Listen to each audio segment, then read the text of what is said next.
வணக்கம். இன்றைய சிறப்பு நிகழ்ச்சிக்கு உங்கள் அனைவரையும் வரவேற்கிறோம். சென்னை சூப்பர் கிங்ஸ் முகாமிலும் IPL உலகத்திலும் இப்போது எங்கு திரும்பினாலும் ஒலிக்கும் ஒரே பெயர் டியான் ஃபாரஸ்டர். யார் இந்த 25 வயது இளைஞர்? சென்னை அணி இவ்வளவு முக்கியமான நெருக்கடியான நேரத்தில் இவரை ஏன் அவசரமாக அணிக்குள் கொண்டு வந்திருக்கிறது? இந்த கதை வெறும் கிரிக்கெட் தகவல் இல்லை, ஒரு சினிமாவை விட மாசான அறிமுகம். தென்னாப்பிரிக்காவின் லிம்போப்போ மாகாணத்திலுள்ள போலோக்வானி நகரத்திலிருந்துதான் ஃபாரஸ்டரின் பயணம் தொடங்குகிறது. ஜூன் 7, 2000 பிறந்த இவர் இன்று உலக பிரான்சைஸ் கிரிக்கெட்டில் மிகவும் ஆபத்தான ஃபினிஷர்களில் ஒருவராக பார்க்கப்படுகிறார். ஒருபுறம் பவுலர்களை மிரட்டும் இடதுகை அதிரடி பேட்டிங், மறுபுறம் மணிக்கு 135 முதல் 140 கிலோமீட்டர் வேகத்தில் வீசக்கூடிய வேகப்பந்து வீச்சு. தென்னாப்பிரிக்கா ரசிகர்களும் ஊடகங்களும் இவரை அன்பாக அழைக்கும் பெயர் பேபி ஆல்பி மார்கல். பழைய ஆல்பி மார்கலை நினைவுபடுத்தும் அதே பவர் ஹிட்டிங். குறிப்பாக கடைசி ஓவர்களில் இவர் களத்தில் இருந்தால் பவுலர்களுக்கு நிம்மதி இருக்காது. இவரது 20 ஓவர் வாழ்க்கையில் கடைசி ஓவர்களில் 16 முறை பேட்டிங் செய்திருக்கிறார். அதில் வெறும் 2 முறை மட்டுமே ஆட்டமிழந்துள்ளார். அவரது அதிரடி விகிதம் 189. Ramp shot, slog sweep, inside out sixer என எந்த ஷாட்டையும் மிக துல்லியமாக ஆடக்கூடிய திறமை இவருக்கு இருக்கிறது. 2025-26 தென்னாப்பிரிக்கா 20 ஓவர் தொடரில் ஜோபர்க் சூப்பர் கிங்ஸ் அணிக்காக விளையாடிய போதுதான் உலகம் முழுவதும் இவரை கவனிக்க ஆரம்பித்தது.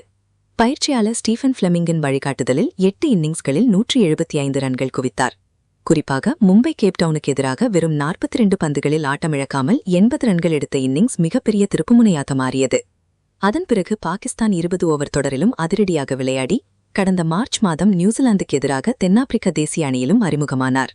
இப்போது சென்னை சூப்பர் கிங்ஸ் அணியின் நெருக்கடியான சூழ்நிலையில்தான் டியான் ஃபாரஸ்டரின் வரவு மிகப்பெரிய முக்கியத்துவம் பெறுகிறது. கலீல் அகமது, ஆயுஷ் மாத்ரி, ராமகிருஷ்ணா கோஷ் ஆகியோர் காயத்தால் வெளியேறிய நிலையில் இந்த சீசனில் 14 விக்கெட்டுகள் எடுத்து அசத்திய ஜேமி ஓவர்டனும் தொடைக்காயத்தால் தொடரிலிருந்து விலகினார். அதன் பிறகு அவசர மாற்று வீரராக 75 லட்சம் மதிப்பில் டியான் ஃபாரஸ்டரை சென்னை அணி ஒப்பந்தம் செய்துள்ளது. ஓவர்டன் ஒரு பவுலிங் ஆல்ரவுண்டர் என்றால் ஃபாரஸ்டர் ஒரு பக்கா மேட்ச் ஃபினிஷர். கடைசி 5 ஓவர்களில் போட்டியை தலைகீழாக மாற்றும் திறமை இவரிடம் இருக்கிறது. தற்போது சென்னை அணி 12 போட்டிகளில் 12 புள்ளிகளுடன் 6வது இடத்தில் உள்ளது. நெட் ரன் ரேட் மிகச்சிறிய வித்தியாசத்தில் இருப்பதால் மீதமுள்ள போட்டிகள் வாழ்வா சாவா போராட்டமாக மாறியுள்ளன. சமீபத்தில் லக்னோ அணிக்கு எதிரான தோல்வி நிலைமையை மேலும் மோசமாக்கியது. கார்த்திக் சர்மாவின் 71 ரன்கள் வீணானது. மிச்சல் மார்ஷ் மற்றும் நிக்கலஸ் பூரனின் அதிரடி சென்னை அணியின் பவுலிங்கை சிதறடித்தது. இப்போது ஹைதராபாத் மற்றும் குஜராத் அணிகளுக்கு எதிரான 2 போட்டிகளிலும் வெற்றி பெற வேண்டிய கட்டாயத்தில் சென்னை அணி உள்ளது. இந்த அழுத்தமான நேரத்தில் பேபி ஆல்பி மார்கல் என்று அழைக்கப்படும் டியான் ஃபாரஸ்டர் உண்மையிலேயே சென்னை அணியின் சீசனை காப்பாற்றுவாரா என்ற எதிர்பார்ப்பில் ரசிகர்கள் காத்திருக்கிறார்கள்.